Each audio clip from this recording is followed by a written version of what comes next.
Ikaw, kabrigada, hantod asa ang kaya nimong buhaton, alang-alang sa imuhang ginikanan.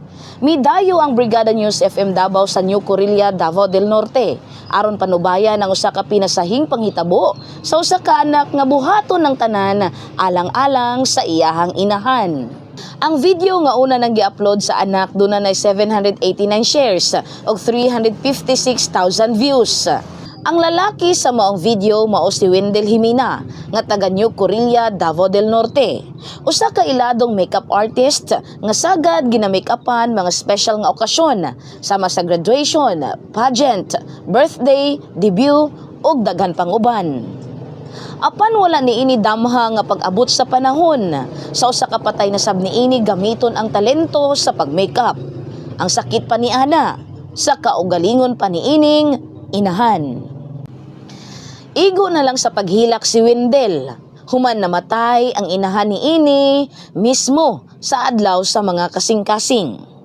Bisan pa man sa nahitabo, buot ni Wendell nga mamahimong perpekto gihapon ang aura sa iyang inahan. Sa walay pagduha-duha, nagdesisyon kini nga siya ang mag-makeup sa patayng lawas sa iyang mama. Sa gibuhat ni Wendell, daghan sab ang mga natandog nga kasing-kasing. Dili ikalimod nga ang banding sa mag-inahan hugot og di basta-basta. Kung mga simba-simba, magkuyog yun sila gyud. Sila gyud ang partner. Bata pa lamang na matikdan na samahan ni Wendell nga lahi kini sa ubang lalaki. Grade 6. Ako ra pod na siyang gi-accept. Murag na ko'y mga mob nga gipakita nga murag dili ana. Ako ra pod na siya giingnan nga ayaw lang pagsuot-suot og kuan kay nakahiring manggugo nga magsuot-suot siya mga binubay ba. Ayaw lang pagsuot-suot be nya musay makalimot siguro makadtog balay. Ako dayon nang buyagon. Mag-ilis dayon, mag-ilis. May anak pa yung mama nga dawat na lang gud kay nana man atong anak. Tuig 2015 nagsugod na isip makeup artist si Wendell.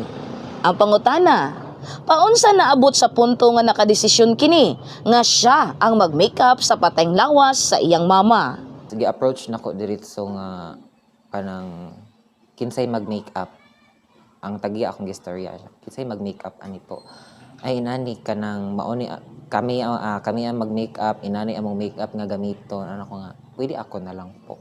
Dito na ako na-decide diretso. Decide ko diretso gabi pa to. Pagkabuntag, balsamar kang mama, ning hawa ko kay pila ko din ako kayanon. Ning contact lang sila nga ready na si mother ni mo makeupan.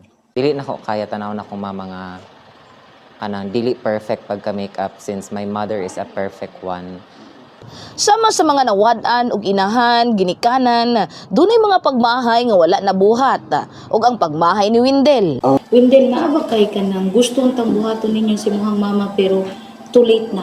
Kanang nagmahay ka mo, ano wala na ko nabuhat sa Family picture. Wala may family picture. Sikat pagbata ninyo. Samtang mensahe niini sa iyang inahan. Kabalo ko nga happy ka somehow sa imuhang makeup kay mo man na imuhang ganahan nga kanang fresh lang ana even though sakit siya sa ako nga kanang mo makeup sa imuhang nga wala na ka pero saba kanang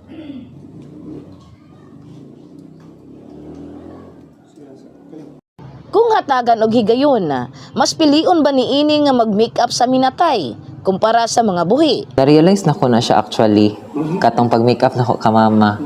What if kanang may mag-offer sa ko og dako kaayo para mo makeup niya. Katong nga time nakaingon ko nga dili man hadlok mag-makeup og patay. Pero pag abot sa mga patay dira nga na si mama diri kanang naay mo anak dira mahadlok na ko mo sulod og morgue. So ambot lang depende. Niadtong Domingo gilubong na ang mama ni Wendell. Apan ang gugma niya diha sa iyang mama, nagpabilin diha sa iyang kasing-kasing hantod sa kahangturan. Ikaw, kabrigada, hantod asa ang kaya nimong buhaton alang sa imuhang mama. Makaya din nimo tanan og buhat kung love jud nimo ang isa ka tawo. In the heart of changing lives, kini si Josel Mihos sa 93.1 Brigada News FM Davao, the Music and News Authority.